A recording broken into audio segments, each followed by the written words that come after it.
વિદ્યાર્થી મિત્રો કેમિસ્ટ્રીનું એક મેજિક બતાવું. આ બોટલને ટચ કર્યા વગર 10 સેકન્ડની અંદર હું આ બોટલને પાડીને બતાવીશ. વિદ્યાર્થી મિત્રો એવી રીતે જોવાથી કાઈ નહીં થાય. બોર્ડ એક્ઝામ અને ગુજકેટ એક્ઝામ એકદમ નજીક આવી ચૂકી છે. કેમિસ્ટ્રીનો એક એમસીક્યુ શીખી લો, 1 માર્ક્સ તો પાક્કો આવશે. અને જો જેડબલઈ ની તૈયારી કરતા હોય તો 4 માર્ક્સ પાક્કા. કેમ કે નીટ 2025 માં પણ એમસીક્યુ આવ્યો છે. બોર્ડ અને ગુજકેટ ની અંદર પણ આ ટાઈપનો એમસીક્યુ આવે છે.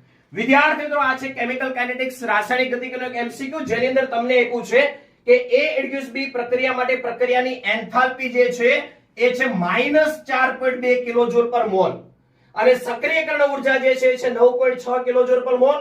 તો પ્રક્રિયા માટેની સાચી સ્થિતિ ઉર્જા વિકલ્પમાં કઈ તમને આપેલી છે. અને જ્યારે પણ આવો આલેખ આવે બિલકુલ ટેન્શન લેવાની જરૂર નથી, એકદમ મસ્ત મજાની ઈઝી રીત આપું છું.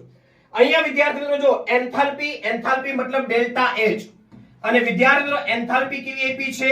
નેગેટિવ આપી છે. અને જો વિદ્યાર્થી મિત્રો ઉષ્મા શોષક પ્રક્રિયા હોય ને, ઉષ્મા શોષક પ્રક્રિયા, તો ડેલ્ટા H આવે પોઝિટિવ. અને જો વિદ્યાર્થી મિત્રો ઉષ્મા ક્ષેપક પ્રક્રિયા હોય ને, તો ડેલ્ટા H આવે નેગેટિવ. હવે એક જ વસ્તુ તમારે જોવાની છે કે ગ્રાફની પાછળનો જે ભાગ છે ને એ શરૂઆતના ભાગ કરતા નીચે હોવો જોઈએ. આ એકદમ તમને યાદ રહે એટલા માટે આવા શબ્દોની અંદર હું યુઝ કરું છું.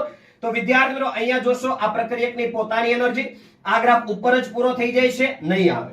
વિદ્યાર્થી મિત્રો અહીંયા જો આ ઇક્વલ છે, નહીં આવે. વિદ્યાર્થી મિત્રો અહીંયા જો ગ્રાફ ઉપર જ પૂરો થઈ જાય છે તો આ પણ ઉષ્મા શોષક છે, નહીં આવે. જ્યારે અહીંયા ગ્રાફ જુઓ નીચે તરફ પૂરો થાય છે તો વિદ્યાર્થી મિત્રો આન્સર આવશે ઓપ્શન બી. અને આવી જ રીતે કેમિસ્ટ્રીના દરેક કોન્સેપ્ટ ક્લિયર કરવા માટે આપણી આ ચેનલને લાઈક, શેર એન્ડ સબસ્ક્રાઇબ જરૂર કરો.